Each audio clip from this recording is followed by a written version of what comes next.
ګرانو کتونکو په سوشل میډیا باندې د یو نوي جنگ ابتدا وشوه، د یو نوي محاذ اعلان وشو، هغه د وصال باتنګړ ترمنځ او د الف خان شیرپو ترمنځ.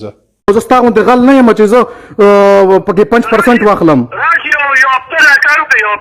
ته مزدوري کوه که نه، ته مزدوري کوه، پردی پیسو ته ولې ناستې؟ د مسافرو پیسو ته ولې ناستې؟ د مسافرو پیسو ته ولې ناستې؟ نه، د مسافرو پیسو ته ولې ناستې؟ اعتماد غلا پیسې نو په خلکو یې شیندلې نه دي، خپله ځان له پکې وهي غلې، خپله ځان له پکې 5% وهي. تاسو کې شرم نشته، تاسو کې حیا نشته دی. دغه دی په کفن باندې ولګېږه، د پردو حق ته والو، د پردو پردی حق ته والو، د مسافرو حق ته والو، د کونډو رنډو حق ته والو، د غریبانو حق ته والو. د وصال باتنګړ د ویډیو نه واضح طور دا ښکاري چې یاره الف خان شیرپو چې کوم دی نو هغه په پیسو کې 5% ډلي. د الف خان شیرپو شهسوار سره اوس یو ویډیو راغی، نو هغې باندې خپل اکاونټ نمبر او یو څیز د الف خان چې دی هغه ورکړي دي. او شهسوار خو صرف دغه ډیمانډ کړی دی چې یاره لکه که څوک ماته هغه پیسې چې چا منلی وي نو هغه اوس ماته راکوي او زه به یې ډونیټ.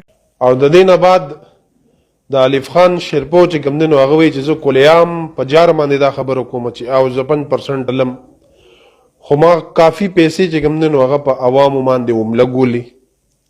دې کې هم څه شک نشته دی چې ډېر کارونه د هغه ښکارم دي.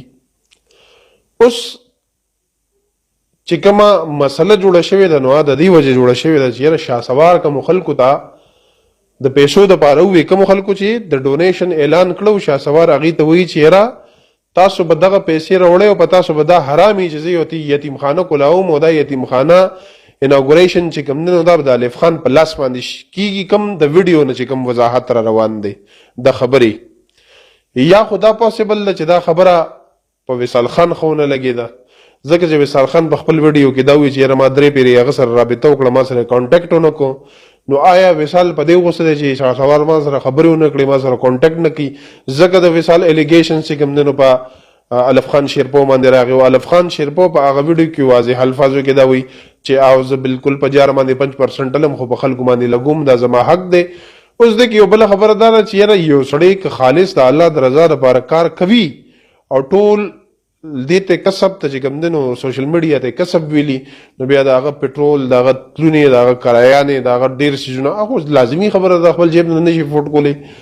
نو د وصال الیګیشن په خپل ځای باندې د الف خان ترمنځ دي چې یاره د دې دا مارکه به کوم ځای ته ځي. نو هر ویډیو کې خو دی وایي د الله رضا دپاره، د الله رضا دپاره زه دا کار کوم، خاص کر د الله رضا دپاره. دا 5% روړه ته هر ویډیو کې ویولې نه، هر ویډیو کې وایه ټیک ته چې هر ویډیو چې شروع کې مینوالو تاسو چې کوم ډونیشن به رالیږئ دې کې به زه 5% ځان لالمه، هر ویډیو کې به وي ټیک ته، او د الله رضا دپاره به نه وي پکې. ولې چې خو دا خو لږه کار کې که نه بزنس کې په دې کې خو 1 روپۍ تیالې هم حرامه ده. او بل د هلک وایي چې یاره مخکې د ویښته دې هم پکې لګولي دي، نور هغې نه خبر نه وي چې څه قسم دی. او شهسوار نه مې پکې دا میسج دی، شهسوار وروره تا ته ما ګوره 2-3 کسانو په ترو باندې میسج کړي چې یاره ما سره رابطه وکړه، خبرې در سره کوم یا در نه زه تپوسونه یا سوالونه چې سم نه کوم، نو تا بالکل لکه اګنور که. تا له ښه پته ده چې یاره دې به رانه څه سوال او څه تپوس په درنه کوي. خیر د هېڅ خبره نه ده، هغه ستا خپل هر چا خپل پرسنل لایف ته چا سره خبرې کول غواړي او دې کې چا سره خبرې کول نه غواړي نه دې کوي. خو دا کوم کسان چې در سره راغلي وو که نه، نو دا اوس یو بله دغه ډرامه سټارټ شو د الف خان چې در سره راغلی وو. دی خو به سروره که تا له څوک پیسې رالیږي ډونیشن راوي یا خو ټول میمزرما عرض زما، نو مینوالو دا ویډیو ټولو سره شیر کوي او ټول ته خبره کوي چې څوک ملیږه یاره دا پیسې په کوم ویډیو باندې چې نمبر او اکاونټ ګورئ که نه دا ټول فراډ دی، ټول فراډ دی، ټول فراډ دی. تاسو د مونږ په ویلو ستړي شو. او دا خلک دا مسافر دا څومره کسان هم چې یاره تاسو پیسې لیږئ، تاسو چېرته خپل کلي کې تپوس کړی دی؟ تاسو لکه فیسبوک او یوټیوب او دې څیزونو ته وګورئ چې یاره پلانګي له دوره ضرورت دی، نو خپل کلي کې مو چېرته تپوس کړی زمونږ په محله کې څوک هغه ته لیږئ، هغه ته خپل مور پلار رونو خویندو د هغوی په لاس لیږئ.